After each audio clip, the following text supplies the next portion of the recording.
Okay, so going to go over some key core exercises for all runners.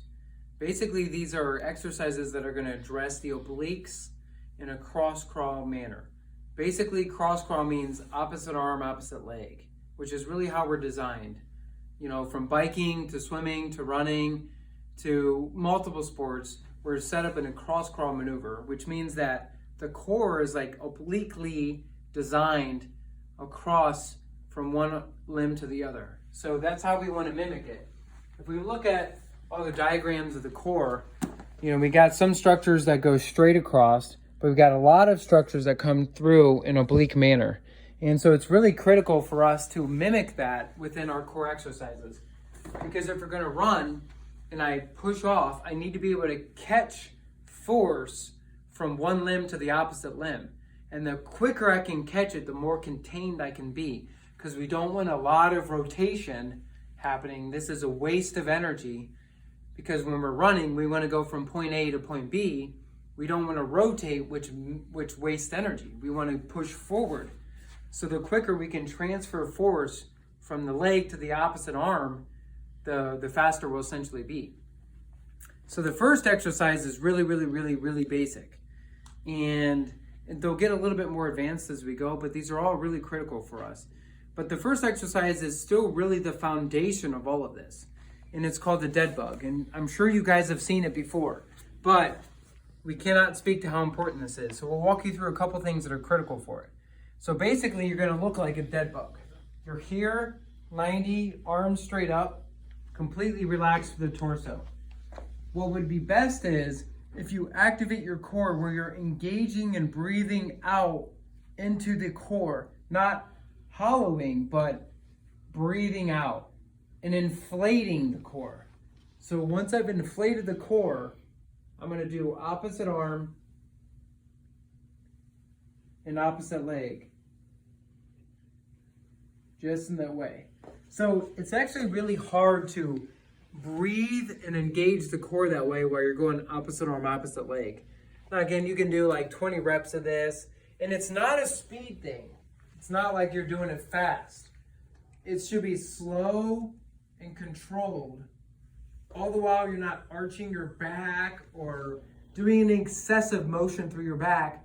You should be nice and stable as you're transferring force across. So super easy. Now, the other one that we're going to do, it kind of like mimics that a little bit. It's a little variation. And this is an exercise made famous from Kipchoge, obviously the fastest marathoner ever. Now here, basically, you're going to press in to your opposite leg with the opposite arm and extend out the free leg. So this is like oblique press-in.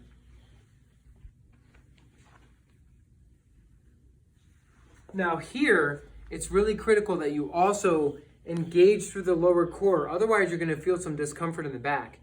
If any of these, you feel discomfort in the front of the hip or the back, you have got to back off on the amount of range of motion and really inflate through your core. So you might only be able to go this far, and that might just be your tolerance level. Okay, you might not be able to go all the way down, but you have to really engage through the core. Now the other one is a variation of a plank. So basically the idea here is that you're going to be in a plank position and then you're just going to add some motion to it. So we tend to advocate plank positions that aren't holding the same posture over periods of time. So I'd rather add movement because that's really how the core is designed.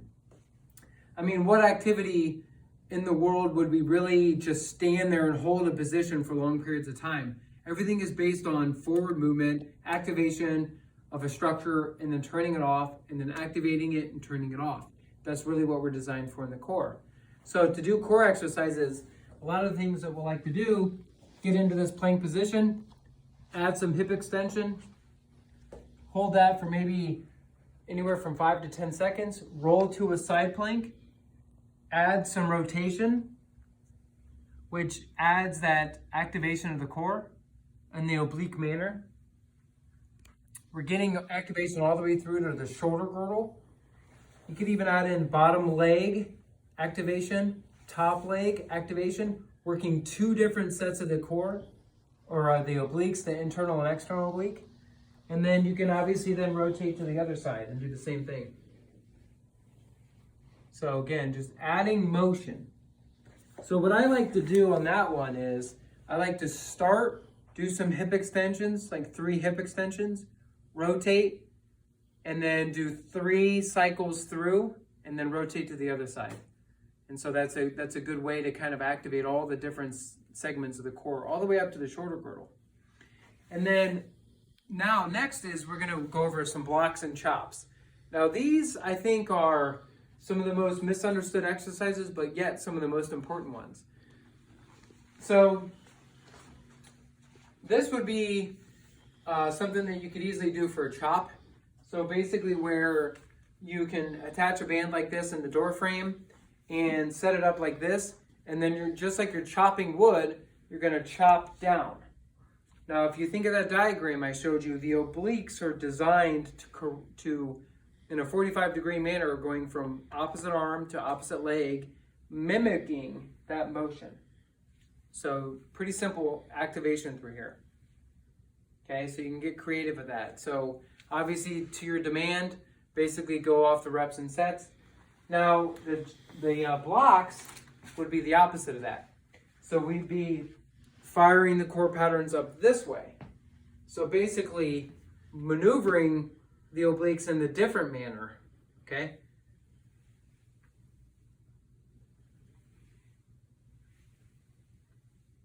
Now, again, if you feel any discomfort in the back or the hips, halt, or the shoulders, back off in the intensity and inflate through the core. So to make sure you're nice and stable through the core.